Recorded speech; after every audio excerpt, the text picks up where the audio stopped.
en el mercado cambiario. Para resumir, nadie puede comprar más de $10.000 por mes en la Argentina. Se restringieron también algunas cuestiones vinculadas con transacciones, transferencias al exterior. Vos me decís $10.000 por mes. Flaco, voy a comprar $10.000 por mes. ¿De qué me estás hablando? Bueno, hay todo un mercado de grandes volúmenes, grandes fondos de inversiones, grandes empresas o algunas empresas no tan grandes tampoco, que utilizan el dólar como atesoramiento, que hoy lo tienen prohibido, tienen esta restricción, no pueden ir al mercado cambiario. ¿Cuál era el objetivo de esto? Controlar el tipo de cambio oficial, calmar el dólar y evitar que siga esa suba alocada que venía teniendo durante las semanas previas a esta decisión, que parecía que entre la suba del dólar y la caída de reservas, la economía iba a una situación que se podía tornar insostenible. Hace una semana decíamos acá, y hace una semana antes también veníamos advirtiendo, cuidado porque podemos, si esto sigue así en Argentina, empezar a hablar de esa palabra que tanto miedo nos genera porque nos hace recordar a épocas tristes de la economía argentina, esa palabrita que se llama hiperinflación. Bueno, con estas restricciones que se montaron, la intención es frenar eso. Ahora, ¿se logró el objetivo? Bueno, en principio sí, te voy a mostrar algunos datos para arrancar que tienen que ver con el precio del dólar oficial, pero ahora vamos a abordar algunas cuestiones de fondo atrás de esto. El dólar oficial aquel domingo 1 de septiembre, cuando se dio a conocer el DNU, valía 58 pesos con 40. El miedo era que se venía una semana donde podía pasar 60, espiralizarse y complicarse. ¿Cuál fue el precio de cierre del dólar oficial hoy, en el día de hoy? 58 pesos con 10. Poquitito más abajo, prácticamente lo mismo. Es decir, ¿se controló con esto el mercado del dólar oficial? Sí, se controló. Ahora veamos qué pasó con las reservas, sin embargo, a partir de esto. Aquel día, el lunes 2 de septiembre, posterior a los anuncios, cuando arrancó el mercado a operar en Argentina, las reservas brutas del Banco Central, todas las reservas que están ahí en el Banco Central, era 53.144 millones de dólares.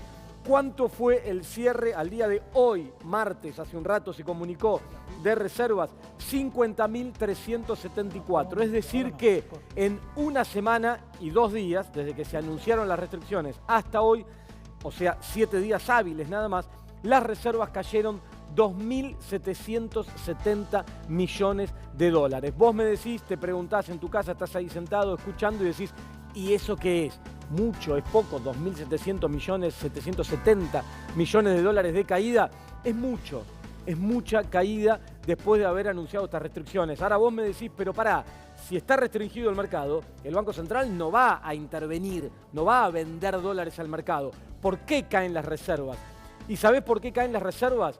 Porque caen los depósitos en dólares. Pero primero, antes de mostrarte algunos datos, te quiero hacer ver un párrafo muy chiquitito de hace unos días atrás, donde el ministro Lacunza explicaba qué hay atrás de estas medidas. Escuchalo, fíjate.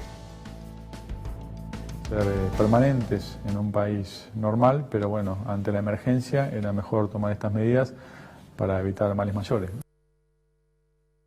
Bueno, ahí estaba el ministro Lacunza explicándonos que se trata de medidas de emergencia. ¿Por qué hace esta aclaración? Porque este gobierno siempre estuvo en contra de este tipo de medidas, siempre vio con malos ojos, criticó, la semana pasada te mostrábamos algunos audios, este tipo de medidas restrictivas sobre el mercado cambiario o regulaciones fuertes en el mercado financiero. Es más, este gobierno cuando llegó desreguló absolutamente todo lo que tiene que ver con el mercado financiero, los flujos de capitales, los movimientos, cosa que algunos advertíamos que iba a generar una situación de crisis en algún momento. Un país como la Argentina, con un mercado financiero de capitales tan chico como el que tiene la Argentina, no puede darse el lujo de desregular absolutamente este mercado. Pero recién te decía que la caída de reservas tiene que ver con la salida de depósitos en dólares. ¿Qué es lo que pasó desde el anuncio del famoso reperfilamiento de la deuda y desde el anuncio de estas restricciones en el mercado cambiario? El público se volcó masivamente a los bancos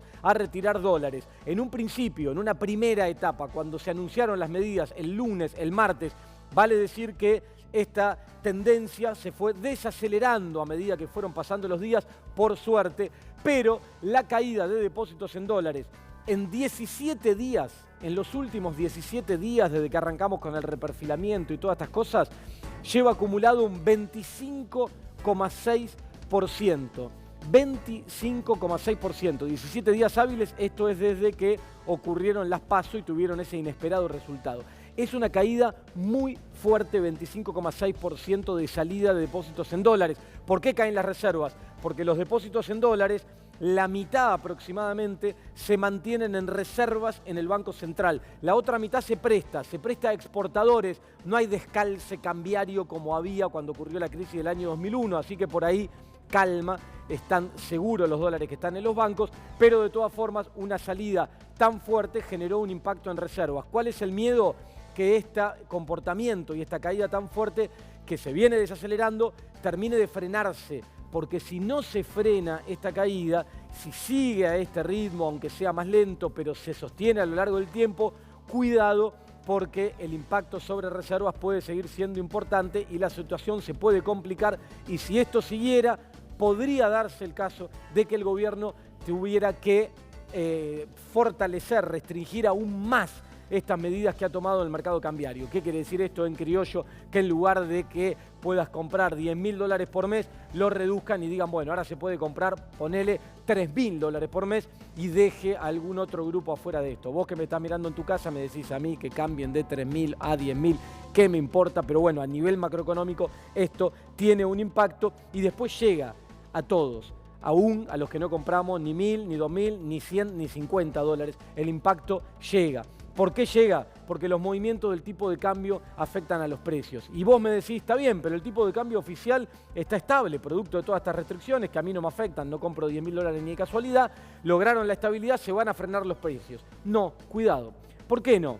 Porque nacen en Argentina nuevos tipos de cambio, nuevos dólares, como existían en aquella época del famoso cepo antes del año 2015, ¿te acordás? Bueno, empiezan a aparecer nuevos dólares en la Argentina, nuevas formas de dólar, y acá te ponemos alerta brecha. ¿Por qué? Hay que estar pendiente de cómo va creciendo la brecha, la diferencia entre estos diferentes tipos de dólares y el dólar oficial. Rápidamente te cuento, ¿qué es el dólar blue? El dólar blue es el nombre que se encontró canchero, fashion, más cool, más ayornado, para llamar a lo que cuando algunos éramos un poco más jóvenes le llamábamos el dólar paralelo, un mercado ilegal, aquel mercado donde van los capitales que no pueden justificarse frente al fisco y buscan poder canalizar esto a dólar. Ese mercado paralelo, ilegal, hoy tiene un valor que está apenas por encima del dólar oficial, que recién te mostraban los 58 pesos, y se ubica en 59 pesos. Esto que está acá, el dólar MEP, ¿qué significa el dólar MEP? Es un dólar al cual se puede acceder a través de una operación financiera con títulos o con acciones en Argentina, comprando, por ejemplo, un bono en Argentina que cotiza en pesos y vendiéndolo en dólares, entonces me paso de peso a dólar a través de una operación bursátil, no afecta a las reservas, no es una operación que se haga en el mercado cambiario, pero termina en dólares. Y ese dólar, que es legal, a diferencia del blue, es legal y te permite sortear la barrera de los 10.000, porque en ese mercado cambiario las empresas pueden ir y comprar la cantidad que quieran de este dólar MEP. En ese caso vale 62 pesos con 60. Y tenemos otro dólar que ha nacido en los últimos días, que es este CCL, dice acá. ¿Qué quiere decir CCL? Contado con liqui. Vos me decís, ¿qué significa esto? Bueno, en la jerga de los bolseros llaman de esta manera a un dólar que sale de la misma operatoria que te acabo de contar, pero cuando vos comprás un bono o una acción argentina en pesos acá en el mercado local y la vendés en dólares en Estados Unidos. Entonces, de esa forma no solo estás comprando dólares, sino que te quedan depositados en una cuenta en el exterior, los estás sacando del país. Bueno, esa modalidad, hoy ese dólar, si querés acceder, vale 65 pesos con 80, más alto todavía. Vos me decís, ¿qué me importa contado con liqui? Yo no compro dólares, los pongo afuera, eso es muy sofisticado, no tengo acceso. Bueno, pero cuidado, porque si esta brecha empieza a crecer, puede pasar lo que ocurrió en otros momentos de nuestra historia reciente, en aquellos años de cepo cambiario, previos al 2015, donde muchos formadores de precios empiezan a interpretar que el dólar oficial, como está contenido por restricciones, lo que está mostrando no es la realidad, y que la realidad es la que indican estos otros tipos de cambio, donde efectivamente hay un público que está dispuesto a pagar. Entonces, si los formadores de precios toman como referencia los 63 pesos o los 66 pesos, cuidado, porque en un proceso de expectativas, un formador de precios mira hacia adelante y lleva eso a sus precios y lo incorpora, puede tomar esto como referencia y esto puede acelerar el proceso inflacionario aún en un contexto de estabilidad del tipo de cambio oficial. Entonces, te cierro todo esto hablando de inflación. Mirá los datos de inflación que tenemos hoy en Argentina para refrescarlo y para recordarlo.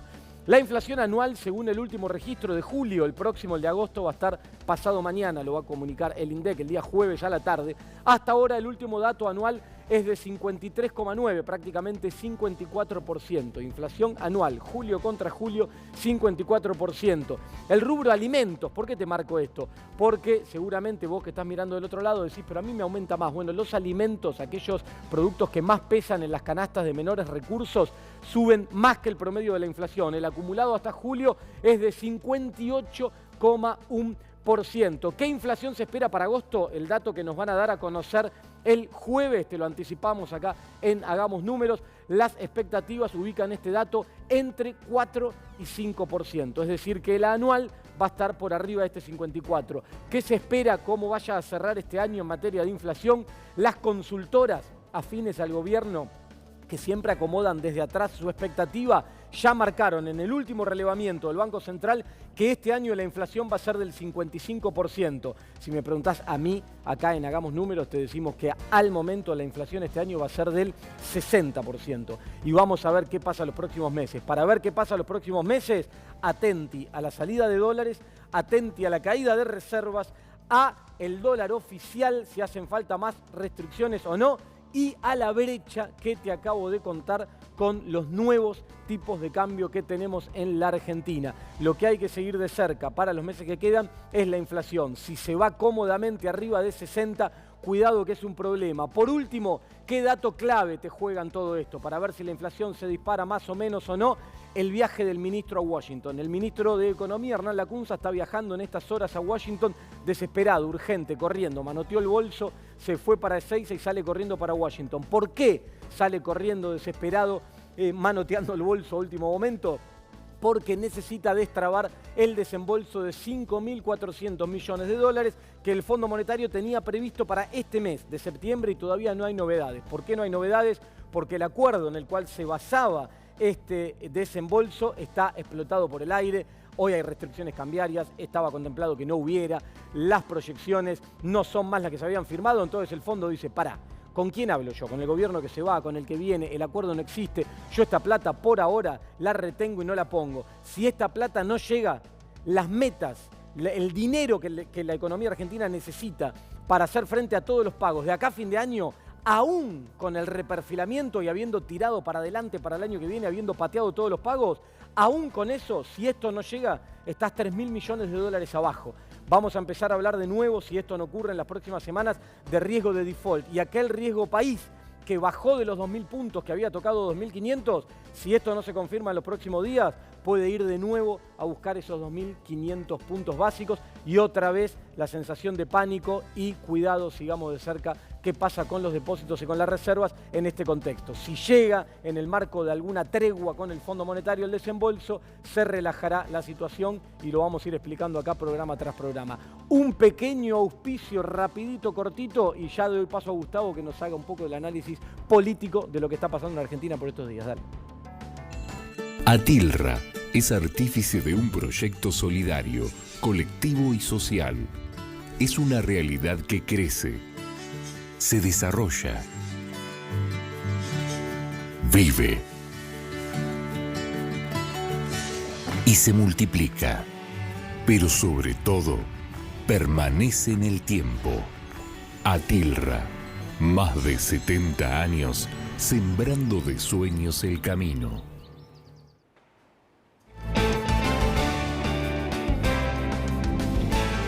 ¿Cómo le va a todos ustedes? Una semana cargada de muchísima información y el primer dato que podemos pasarle a ustedes es el humor presidencial. El humor de Mauricio Macri, si podemos ver las imágenes, el humor de Mauricio Macri está en el sube y baja.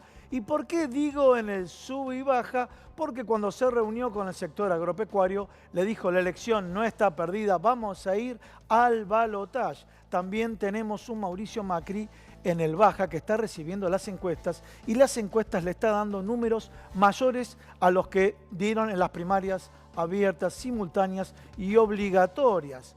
Un Mauricio Macri que está viendo cómo se despega de la campaña tanto María Eugenia Vidal como Horacio Rodríguez Larreta. Y de alguna manera le llegó a Mauricio Macri el mensaje que muchos intendentes prefieren hacer la campaña con María Eugenia Vidal y que por favor no se acerque el presidente de la Nación porque puede traccionar de manera negativa. Si tenemos el material, aquel video donde se lo ve a un Mauricio Macri que está arriba, en la cual dice que las elecciones no existieron. ¿Lo podemos escuchar?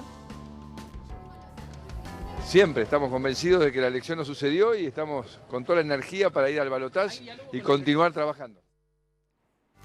Bueno, ahí lo escucharon a Mauricio Macri cuando está en esta etapa up, ¿no es cierto? Cuando dice que las elecciones no existieron y que están con mucha energía para pelear el balotaje. Sabemos que la estrategia de campaña es mostrar que la economía se está estabilizando y dice la campaña va a empezar de manera fuerte en el mes de octubre. Dentro de las señales negativas, una de ellas es cuando Mauricio Macri la semana pasada viajó a la ciudad de Córdoba y el gobernador Schiaretti no lo recibió. Bueno, más allá, como le comenté a todos ustedes, los datos que le pasaron de las encuestas que va agrandando la brecha.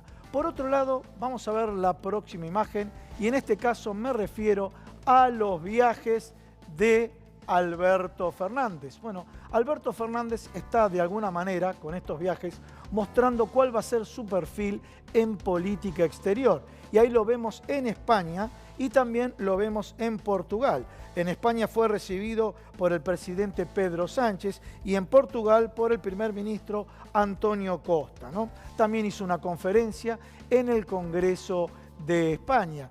Uno de los temas que desarrolló y que abordó ahí es el tema del abuso de la prisión preventiva. Específicamente hizo referencia a la injusticia que recibió Luis Ignacio Lula da Silva y lo viene repitiendo en distintos lugares. Cuando hablo de estas proyecciones de los viajes de Alberto Fernández, ¿qué es lo que se destaca? Se destaca que está realizando viajes como si fuera presidente electo, ¿sí?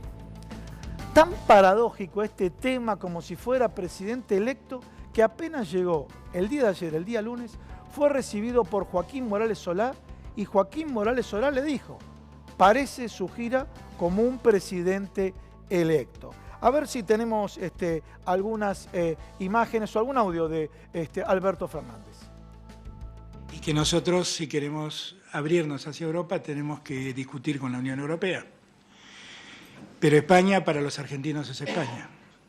Y España ha sido muchas veces un canal para entrar a Europa.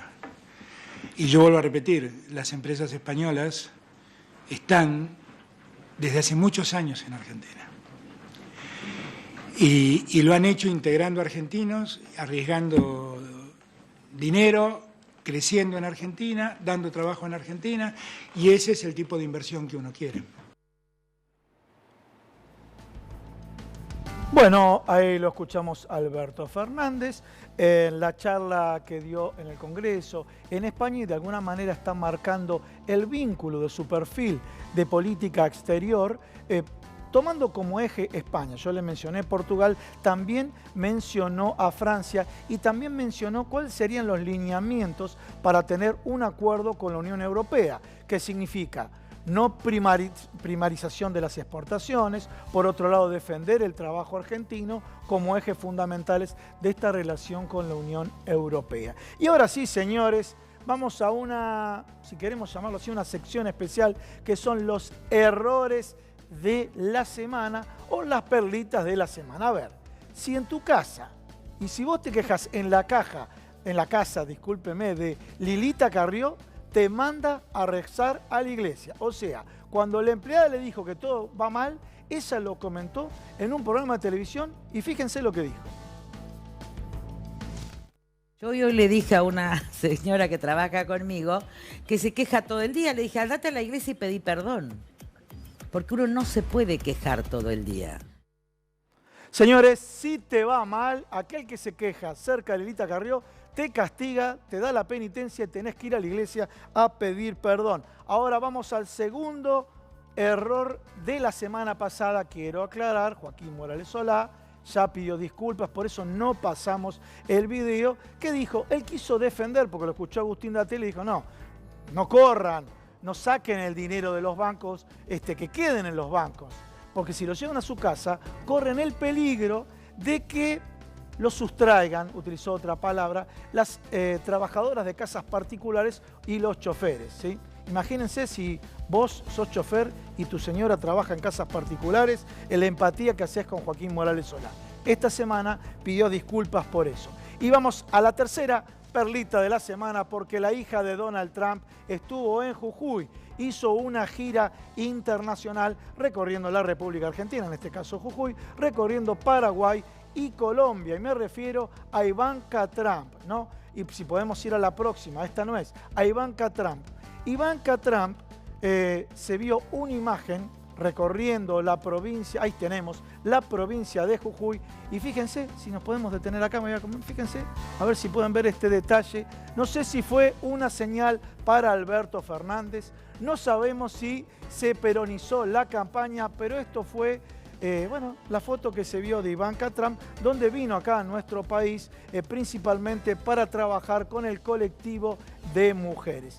Y ahora sí, pasamos, ¿sí?, a la última placa. ¿Sí? La última placa hace referencia a la lluvia de inversiones que llegaron a la República Argentina. Sí, no es una broma, no es la lluvia de inversiones. Y nos referimos a la importación de basura. Es un decreto que firmó el Poder Ejecutivo en contra de la Ley de Mercancías y Residuos Peligrosos. Señores, a ver, Suecia es un país que importa basura porque Suecia resolvió varios estamentos. Primero, la atención primaria a salud, temas que están vinculados con la mortalidad infantil, y todos los indicadores de salud le dan bien. Y han conseguido reciclar toda la basura. Como ellos no quieren generar industrias contaminantes, importan basura para algunas actividades de reciclaje. En la República Argentina tenemos basurales a cielo abierto. Es un cúmulo de basura que hay en todas las provincias y tiene que haber inversiones. ¿En qué? En reciclado de basura. Bueno, ya finalizamos lo que es la editorial política, pero vamos con esta música, una nueva sección que se llama La Casa del Gran Reinado. Sí, señores, sí. Y acá tenemos la Casa del Gran Reinado. Si podemos sacar el tema.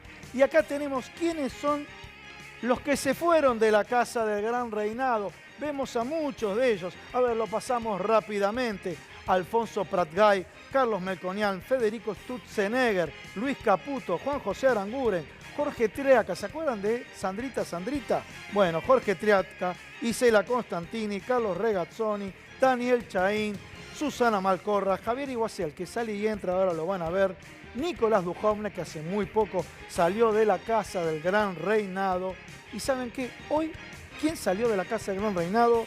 Miguel Brown, secretario de Coordinación Económica. ¿Se acuerdan? Miguel Brown, que reprodujo un epíteto irreproducible, valga esta cacomanía que utilicé, con respecto a Alberto Fernández. A ver, ¿quiénes ingresaron a la Casa de Gran Reinado? Para repasar un poquito, sí, lo tenemos ahí. A ver, lo voy a ver acá más cerca de mí. Jorge Faurie, lo tenemos a Guido Sandleris, lo tenemos a Hernán Lacunza y lo tenemos a Javier Iguacel. Primer comentario, más allá que esto parezca o no parezca una parodia. Señores, vimos todas las salidas del mejor equipo de los últimos 50 años y vimos una campaña electoral donde dice que se trabajó en la estructura de la política para tener cambios que de alguna manera sirvan a largo plazo. De toda la gente que salió, que vimos en esta Casa del Gran Reinado, nadie dejó algo que pueda ser trascendente. Por ejemplo, en el gobierno de Cristina Fernández de Kirchner se fue el ex ministro de Salud, Ginés González García, y todos recuerdan planes de atención primaria de la salud, si quieren, la ley de medicamentos genéricos, que fue criticada, pero hay estamentos, hay marcas que dejaron cada una de las gestiones. Acá las reformas estructurales no se vieron. Y para seguir con esta parodia de la Casa de Gran Reinado. A ver, ¿quién tenemos ahora? ¿Qué están haciendo en la Casa de Gran Reinado? Lo tenemos a Mauricio Macri. ¿Se acuerdan cuando puso el cartelito no al cepo? A ver, están pasando muy rápido. Bueno, acá lo tenemos al secretario de Medio Ambiente. Recuerden el decreto de importación de factura. Lo tenemos acá a Dante Sica, que tuvo una reunión en la CGT, pasa muy rápido. Y lo tenemos bueno, acá nuevamente a Mauricio Macri. Y lo teníamos a Marcos Peña con la computadora y bueno, y la conducción del Troll Center. Ustedes saben que también en la Casa del Gran Reinado, a ver, había una habitación en la cual todos están durmiendo. A ver quiénes están durmiendo en esta casa, si lo podemos ver ahora. Y acá hay un pequeño error. Bueno, acá la tenemos a Gabriela Michetti, que está durmiendo en la Casa del Reinado. Y seguimos con el ministro Finocchiaro. Patricia Bullrich hace ratito se despertó, ¿saben por qué? Porque ingresaron grupos sociales a un shopping y salió a culpar al kirchnerismo. Así que podemos decir que Patricia Bullrich despertó porque la habían mandado a descansar para, de alguna manera, no generar un clima adverso al gobierno de Juntos por el Cambio. A ver, ¿quién está en el confesionario? Y Lilita Carrió. Todas las frases que utilizó Lilita Carrió, una tras otra, la última la mencioné recientemente, cuando la empleada se quejó, la mandó a rezar, dijo que iba a ganar por afano las elecciones, y bueno, y un montón de declaraciones, pero el juez del confesionario dijo que es inimputable. Y para cerrar, ¿quién está en la cocina de la Casa de Gran Reinado? Jaime Durán Barba. Le voy a contar algo. Muchos de los que están adentro de la casa tienen miedo, porque la fórmula de Jaime Durán Barba, primero se está quedando con pocos ingredientes, se está quedando con poca comida y tienen el temor que la comida que quedó esté envenenada. Bueno, cambiamos de sección y nos vamos con Agustín Datelis, que está con los invitados del día de hoy. Acá estamos, Gustavo. Bueno, ya los presentamos cuando hicimos la venta, la apertura del programa, pero los repaso rápidamente de izquierda a derecha. Está Roberto Bachmann, analista político. Gracias, Roberto, por estar acá. Liliana Schwind, que es precandidata a diputada nacional por Consenso Federal. Y Alcira Argumero, de Proyecto Sur. ¿Sí? Bueno, buenas noches a los tres. Gracias por estar acá. Vamos a arrancar. Arranco, Alcira, vamos a arrancar por las damas. Yo cuando hice la presentación dije ya una estrella de las redes sociales, porque todo el mundo me hace comentarios y sobre tu participación en las redes sociales tan activa y tan atractiva. Tengo dos socios, dos compañeritos, pero cuarentones, ¿no? Porque Cuarentones. Claro, porque yo soy de la generación de la perilla, ¿viste? Todo se hacía con una perilla. Entonces, no pantallas que se tocan y estas cosas. No, vinimos trabajando hace mucho, ellos fueron asesores míos, uno de ellos es mi hijo, y el otro fue asesor mío durante 8 años. Entonces tenemos mucha, ¿viste? Cuando ya es así, haces un guiño y más o menos coincidimos. Y ya se entiende. Así que, ya se porque entiende, es un laburo bárbaro, te digo. Si te parece, comenzamos por el primer tema, el decreto de importación de basura, que realmente para los que cuidan el medio ambiente, Greenpeace fue una de las instituciones que marcó estos peligros que trajo este decreto, ¿no? Bueno, mira, yo creo que hay que ver, es absolutamente repudiable, pero además hay que tener en cuenta que hay dos tipos de basura. La basura, digamos, domiciliaria, y la basura de residuos peligrosos, y en este caso no está dicho que esta segunda forma no se introduzca. En el primer caso es absolutamente irracional. Si uno se pone a ver, Suecia tiene 9 millones de habitantes, no tiene una producción de basura importante, de manera tal que se justifica que haga algún tipo de importación para reciclaje. Pero en el caso de Argentina tenés saturadas todos los depósitos de basura, que no hay suficiente reciclado, etc. Bueno, ¿y cuál es el olfato tuyo? ¿Hay algo Y el detrás de olfato esto? es que hay un negocio. Porque ¿Ah, sí? Vos fijate que Macri siempre tuvo que ver con la basura. Estaba con Manliva, acordate que en determinado momento acusó a los cartoneros de robar la basura. Entonces no sé hasta dónde no hay algún negocio Macri alrededor de eso. El otro es el tipo de residuo contaminante. Acordate que María Julia Alzugaray en su momento quiso o estuvo dispuesta a importar residuos nucleares, entre otras cosas. Entonces, no se sabe en el nivel de inconsciencia que tienen estos sectores cuál es el objetivo, más allá de que sea un negocio para los Macri, porque la basura es un gran negocio, ojo.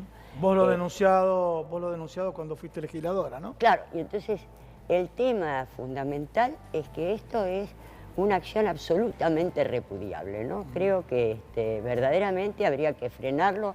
No sé si esto se puede hacer en el Congreso, realmente no tengo idea cómo funciona, pero es de altísimo riesgo lo que está haciendo, ¿no? El Congreso, la justicia, digo, bueno, habrá que ver. Sí, cuál será el absolutamente, porque el tema es que si fuera basura común, no se justifica porque ni siquiera estás reciclando la propia, por el contrario, estás abarrotando terrenos y terrenos en función de una basura no reciclada, que es contaminante de por sí, digamos, suavemente contaminante si te pones la basura del reciclado de hospitales, la basura del reciclado nuclear o de otras alternativas, es altísimamente peligrosa, ¿no? Alcira, antes de charlar un poco con ellos, digo, quería ver tu impresión un poco de este momento político que atraviesa la Argentina. Vos tenés mucha experiencia, este impasse hasta que lleguen las elecciones, esta tensión de polarización. Mirá, yo creo que fue una etapa inesperada para todos. ¿Ah, sí? Fue inesperada para el gobierno, que pensaba que la diferencia iba a ser mínima, de manera tal que la pensaban reciclar o revertir en el balotaje, y también fue una sorpresa para la oposición, que no pensaba que la diferencia iba a ser tan grande. Entonces, esto te genera un intervalo en el cual el gobierno pretende que la oposición se haga cargo de sus propios errores, y me parece que con todo criterio la oposición dice, no, mire, nosotros, o Alberto Fernández dice, no, mire, yo no soy un presidente electo, soy un candidato a presidente, por lo tanto, cosa que es cierto.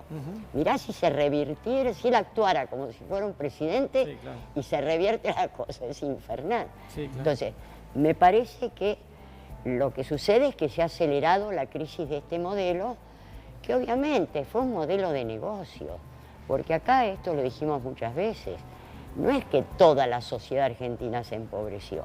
Los bancos, los fondos especulativos de inversión, las petroleras, las distribuidoras de energía, los peajes y otros servicios vinculados con Macri o sus amigos, grandes negocios. El amigo del alma, Nicky Caputo, se le entregaron 2 centrales eléctricas, cada una de ellas tasadas en $600 millones, se la dieron a 200 cada una. Ahí nomás hizo de $800 millones de diferencia. Sus otros amigos, Marcelo Mindlin y Joel Lewis, compraron acciones de Petrobras, del Fondo de Sustentabilidad del ANSES, ponele a $10 la acción, y a las 48 horas estaban a $18 la acción. Con lo cual hicieron una ganancia de 80% en dólares en 48 horas. Sí. Digo, estos sectores hicieron grandes negocios. Sí, y todo esto mientras se empobrecía la Argentina. Por supuesto, pero ni hablar del señor Luis Caputo. Luis Caputo hace el bono a 100 años al 8% anual. Pensá que es un interés compuesto al 8% anual en 100 años. Y de pronto sale los Paradise Papers, que son la continuidad de los Panama Papers, y ahí se determina que uno de los fondos de inversión especulativos de paraísos fiscales más beneficiados con ese bono fue Noctua Partners, fundado por el señor Luis Caputo. Entonces se hicieron sus propios negocios. Sí, claro. ¿Cómo será que el Fondo Monetario Internacional, para dar este crédito, puso como condición que se fuera el señor Luis Caputo? Sí, digo, ahora, esto no es corrupción, para ellos esto... Sí, conflicto de intereses le llaman. Claro. Claro. Muy bien, y ahora pasamos con Liliana Schuit. Hacemos un vuelco de página porque ustedes, bueno, por consenso federal, ¿no es cierto?, están trabajando mucho con el tema, el proyecto de emergencia alimentaria, lo instalaron primero. Ustedes, obviamente, que los demás partidos de la oposición trabajaron en el tema, y casualmente viniste de un viaje del exterior abordando temas relacionados, ¿no? Sí, el primero que habló de, bueno, ni bien pasaron estas elecciones que fueron sorpresivas para el oficialismo, Roberto Labaña planteó esta situación cuando vino la devaluación esta que volvió a caer millones de argentinos, otro escalón hacia abajo, planteando esta necesidad de la emergencia alimentaria. Y sí, yo integro el Frente Parlamentario contra el Hambre, recién estaba contando Alcira, porque juntas fuimos diputadas y bueno, conocemos esta temática. A un encuentro de observatorios del derecho a la alimentación. Y de esto por ahí quiero un poco profundizar, que muchos... cuando hablan de esta cuestión del derecho a la alimentación, bueno, nadie habla del derecho a la alimentación en realidad, y esto es lo que nosotros queremos plantear. La alimentación es un derecho humano. El gobierno debe proveer que alguien tenga acceso a los alimentos. Y hoy nosotros tenemos, no porque lo decimos los opositores o quienes estamos en la oposición o queremos ponerles palos en la rueda, lo dicen organismos internacionales. Nosotros tenemos 14 millones de personas con inseguridad alimentaria. ¿Qué quiere decir eso? Quiere decir que hay gente que hoy no sabe si mañana va a tener las 4 comidas, y hay gente que tiene 3.800.000 personas directamente pasan hambre. A ver, y esto es un problema grave. Nosotros, por ejemplo, en otros países, vos decís, Brasil, sigue habiendo pobreza, obviamente, pero ellos asumen que tienen un problema. Claro. Nosotros no asumimos que tenemos un problema, y lo tenemos justamente en un país que es productor de alimentos, que podría producir alimentos para 15 millones para 15 millones y para 3 Argentinas, si querés. Y no están pensando en esto. Entonces nosotros planteamos que la emergencia alimentaria también la plantean las organizaciones sociales y la plantea la oposición. De hecho, va a haber en el Congreso el jueves una sesión especial por esto. ¿Y por qué crees que el gobierno se opone rotundamente? Ya dijo que no va a avanzar con eso. Porque son insensibles y porque, como para tomar el hilo de lo que dice Alcira, no les importa. ¿No les importa? No les importa. ¿Así lo ves vos? Yo lo veo que no les importa, exacto. No, totalmente. Porque si les importara, ellos tomarían. Mirá, hubo muchas alarmas respecto a esto. Cuando fue el tarifazo, yo era presidente de la Comisión de Defensa del Consumidor. Planteamos inmediatamente que ese tarifazo que iban a aplicar iba a destruir pymes, porque no las iban a poder pagar, porque uno veía esa planilla Excel que presentó Aranguren, y era imposible que en los 4 años en que ellos planteaban quitar el subsidio a los usuarios, mientras subsidiaban nuevas energías alternativas. ¿Quiénes son los dueños? Cuando recién estaba hablando, ya yo me estaba acordando, ¿quiénes son los dueños de las energías alternativas? ¿A quiénes se las dieron? A Nicky Caputo y todos los amigos del presidente. Bueno, mientras le dieron subsidiarle a estas energías alternativas, que todavía ni siquiera las estamos disfrutando, los usuarios, a nosotros nos sacaron los subsidios. Programaron 4 años para quitarnos los subsidios. Entonces, no les importa, porque, mira, hay muchísimas formas o herramientas de poder ponerle el cascabel al gato, para que nos entiendan los que nos están viendo, en el tema de los alimentos, a la industria alimenticia. No lo hicieron. No intervienen en nada, intervienen en lo que a ellos les interesa. Cuando fueron las elecciones, entonces vinieron con que van a sacar el IVA, vinieron con los manotazos de ahogado de todas estas medidas que hoy ya son ineficientes y tomadas todas así, agarradas de los pelos. Sacaron el IVA no le llega a la gente porque ya hubo una devaluación, lo vinieron a hacer apurado. Lo sacaron por decreto, como hace costumbre Macri, sin discutirlo en el Congreso. ¿Qué va a pasar? Muchos lo van a judicializar algunas provincias, porque no se discutió estas cuestiones aquí. ¿Por qué no lo hicieron como correspondía cuando nosotros en su momento se devolvía el 5% del IVA? ¿Por qué no devolvieron el IVA con la tarjeta de débito? Sí, señora. Así por lo menos llega a todos. Para que quede en manos del beneficiario. Exactamente, porque alguien que tiene la asignación universal por hijo, una pensión no contributiva, lo que fuere, puede ir al almacén de la esquina, que es el que le fía, el que le da fiado al almacenero a esa persona cuando no tiene. ¿Por qué no lo hicieron de ese modo? No, tiene que ir a los grandes hipermercados a comprar o a buscar, ¿viste? Es de una violencia al consumidor. Liliana, donde ellos definen si trasladan o no el IVA. Exactamente, y es violentar al consumidor también. Eso es lo que nosotros no estamos analizando y viendo en toda esta maraña de medidas que toman. Es violentar al consumidor también. Yo que nosotros vemos esta cuestión. ¿Por qué? Porque la persona tiene que andar recorriendo miles de lugares para conseguir, buscar la yerba en un lado, el azúcar en otro. Ellos te ponen las aplicaciones, ¿viste?, para el celular. Precios, no están actualizadas, te paso la información. Bueno, no ya lo sé, por eso es lo que te quiero. Y porque además no hay precios de referencia, porque hay un descontrol total de toda la situación. Entonces, como está el por si las dudas, por si las moscas, en la cadena de comercialización nuestra, como dice el amigo Polino, está el por si las dudas. Entonces ya, aunque no esté dolarizado un producto, de todos modos, por si las dudas, entonces no hay control de ninguna de estas situaciones. Y no quisieron hacerlo, porque tranquilamente lo podrían hacer. Bueno, ahora... Liliana, se fue ahora el amigo... Se fue, estaba anunciando Brown, que claro, el que estaba... Y bueno, y fíjate, otro más, poner un zorro a cuidar las gallinas. Primero voy a hacer un análisis. Vamos a ir claro, a Tito vamos a Bachmann. la- Y ahora, ahora, claro, después del análisis, igual te quiero volvemos preguntar a a vos, la que sos política. protagonista del tema de la política, la grieta. Pero primero, análisis de Tito Bachmann, que aparte, vamos a decirlo, yo en los últimos días estuve hablando con algunos referentes políticos importantes que yo les decía, che, pero las encuestas, ¿cómo antes de las PASO dieron tan mal? Y me dice, no, pará, nosotros Bachmann- teníamos encuestas que nos daban muy cerca de lo que hoy digo. Digo, pero no eran públicas, no se conocían, eran encuestas presenciales. ¿Y quién te dio esa encuesta que se acercó? Tito Bachmann. Vamos a decir la verdad, me lo dijeron. ¿Cómo te va? Verdad. ¿Cómo No fui te el va? único, esperá, no fui el único. Bueno, a mí me dijeron eso. Sí. A ver, primera pregunta, porque en el escenario es tan dinámico, tan dinámico. ¿Las diferencias están yendo en favor de Alberto Fernández ahora? Sí, hay una primera tendencia. Así como nosotros le veníamos diciendo al candidato, al equipo de campaña de Alberto Fernández, que la diferencia iba a ser importante, esto se veía venir. Quizás algunos no lo quisieron ver, otros trataron de tapar el sol con las manos, muchos colegas se olvidaron de la sociología, porque yo discuto mucho este tema, quizás porque son muchos años, ¿no? Una encuesta hay que mirarla como un todo. La encuesta no es solamente un resultado. La encuesta muestra una realidad.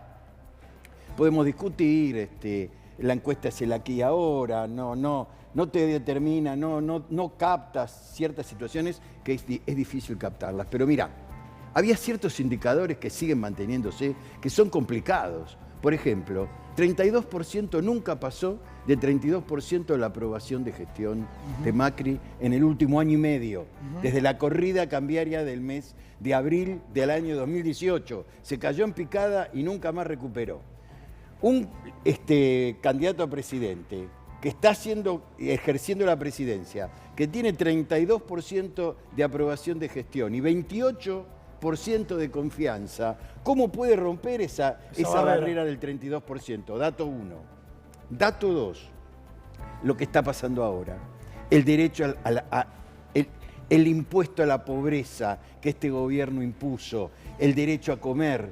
Ustedes no se imaginan lo que eran los resultados que se observaban en las grandes ciudades y en las grandes aglomeraciones urbanas de nuestro país. El Gran Buenos Aires, especialmente la tercera sección electoral. Yo estaba con un intendente del Gran Buenos Aires recibiendo una encuesta de otra intendencia, de La Matanza, donde aparece que estaba ganando Espinosa por el 60%, y me dice, esta es una operación de Fernando. Le digo, no, está dando así, nunca dio de esa manera La Matanza. ¿Esto qué significa? Hay que mirar todo este espectro tan importante, 72% de rechazo del modelo económico. Sí. Entonces los números se dieron y fíjate cómo fueron los resultados. En el Gran Buenos Aires, tercera y primera, mirá que venía de perder Cristina Fernández en la primera, gana la primera, Tucumán, Rosario y toda la provincia de Santa Fe. La diferencia en Córdoba fue menor a la esperada. Mendoza. El triunfo en Mendoza, el triunfo notable en Tucumán. Jujuy también. Jujuy, Salta, Posadas, Formosa, que ya se sabía, La Rioja, San Juan, San Luis. En todas las ciudades estaba este problema. Hoy la diferencia hay que ver cómo se va ajustando. Todavía hay muchas variables para analizar. Es cierto que tiende a agrandarse. Ya que hablaste de lo sociológico, ¿vos pensás este concepto de la mayoría tardía que puede acompañar por un lado la fórmula Fernández-Fernández y por otro lado que se vuelque para la fórmula de Roberto Labaña? Ahí tenés, yo digo que la Argentina sociológicamente es mucho más compleja que una grieta. Sí tenés dos segmentos de un alto anclaje ideológico. Si tiene un 32% en el piso, Macri, hoy lo tiene, ¿no es cierto? Lo obtuvo.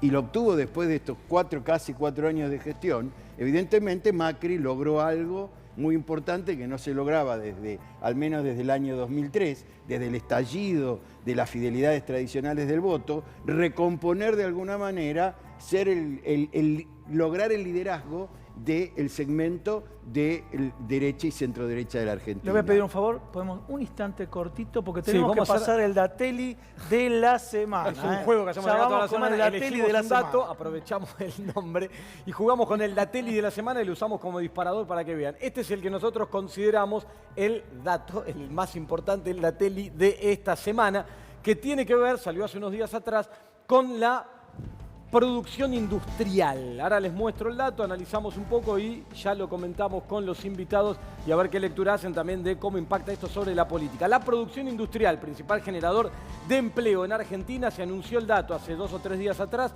que julio contra julio del año pasado cayó un 1,9% anual. Ahora, cuando vos mirás hacia adentro los diferentes sectores, porque la caída es importante, ya van 18 meses consecutivos de caída, 1 año y medio que la industria no para de caer una tras otra, encadenada, pero cuando mirás los sectores hacia adentro, miremos lo que tenemos ahora acá, vamos a encontrar que hay muchos sectores que caen a un ritmo mucho más fuerte. Caso textil. Textil ya acumula 3 años de caídas consecutivas, una tras otra, no rompe nunca la tendencia. El último dato es de un 3,9% negativo. El sector de madera, papel, que incluye también impresiones, etcétera, una caída de 3% anual. Y un sector que viene atravesando una situación dramática los últimos meses es el automotriz.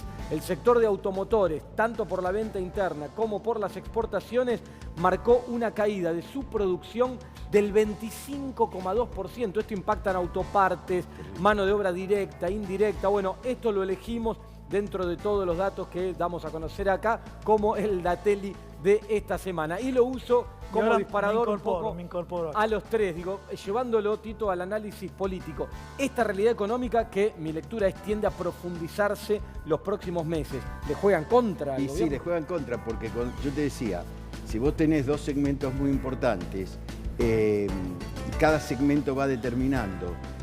También aparece la figura de Cristina Fernández de Kirchner como un elemento sustancial que apoyan en un lado con un 36%, pero también te para el ingreso por otra parte. Y hay un segmento en el medio, son los que nosotros llamamos los independientes, son muy pragmáticos, están buscando el voto táctico. Y además está este dato que ocurrió en el año 2015 y por lo tanto cuando hay una experiencia hay que cuidarse, por lo menos dicen en Tucumán que el que se quema con la empanada sopla hasta la sandía. Van a entrar 1.400.000, 1.500.000 mil votos más. 1.000 votos más. Entre las PASO y las generales en elecciones presidenciales hay muchos más votos. Claro, esos votos traían escondido un tema en la provincia de Buenos Aires en el 15. Hoy no pasa esta realidad. Por eso digo, hay que ver cuántos entran y cómo se están distribuyendo. Los que se fueron a esquiar también. Claro, y los que se fueron a esquiar. Sí. Bueno, que van a venir todos a votar a Macri. Liliana, como protagonista, candidata a diputada por consenso federal, escuchamos el análisis de Tito Bachmann. ¿Vos creés que en lo que viene los puede beneficiar esta situación o se los come la grieta, como dicen algunos? No, nosotros estamos convencidos, mirá, el gobierno es víctima de su propia estrategia. Ellos llamaron a votar en las PASO como si fuera un balotaje. Y tuvieron el resultado que ellos quisieron, de un balotaje. Entonces, para nosotros se terminó esta historia de la polarización.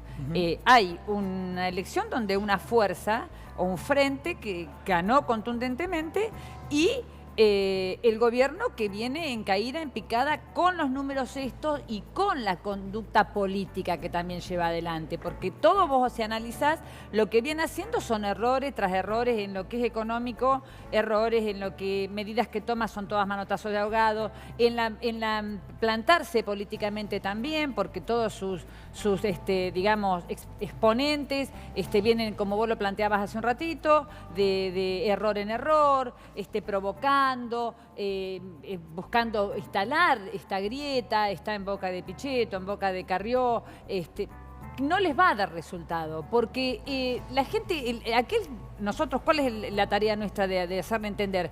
Que nosotros sí podemos ser la fuerza que sea oposición en el Congreso, sea contrapeso y sea responsable también. Clarísimo. Y sí, exactamente. Y que además es la fuerza que le puede. Él ya está visto que no le va a ganar a... Si me permitís, Liliana, si cerramos con Alcira, Sí. ¿puede ser?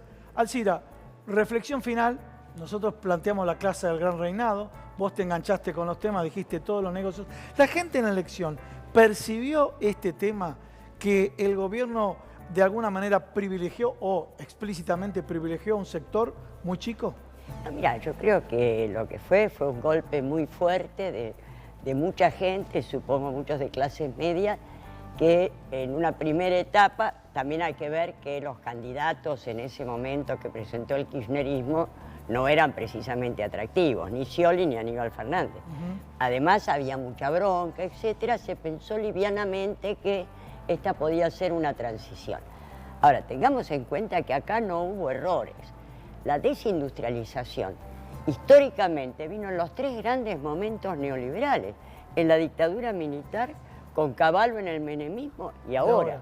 Y esto lo sea, estuvo planificado para vos. Esto lo dijo explícitamente Gabriela Michetti, que de golpe aparece como la que dice lo que no hay que decir. Pero ya en febrero del 2016 había dicho: el modelo que quiere Macri es la India. Agroexportador y servicios.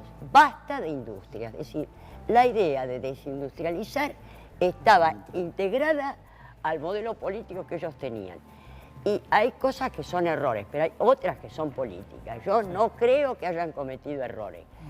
Que era obvio que les iba a pasar esto, de que se les iba a ir de las manos, que era una locura lo que estaban haciendo, pero creo que hubo una intencionalidad bastante más marcada que la cosa de, ay, no sé qué pasa. Bueno, claramente. Muchas gracias a los 3 por haber estado acá esta noche. Interesantes todos los análisis. Vamos a una tanda rapidito y quédate ahí porque te vamos a dar en la sección Directo a tu Bolsillo los consejos que siempre esperás que te damos para atravesar este momento complicado de la Argentina y después ya relajamos, nos tomamos un vino y ya están acá los muchachos para arrancar esta noche, como te contamos, con los gallos cantores, ¿no? Sí, los gallos cantores para hacer música y terminar más relajado, folclore.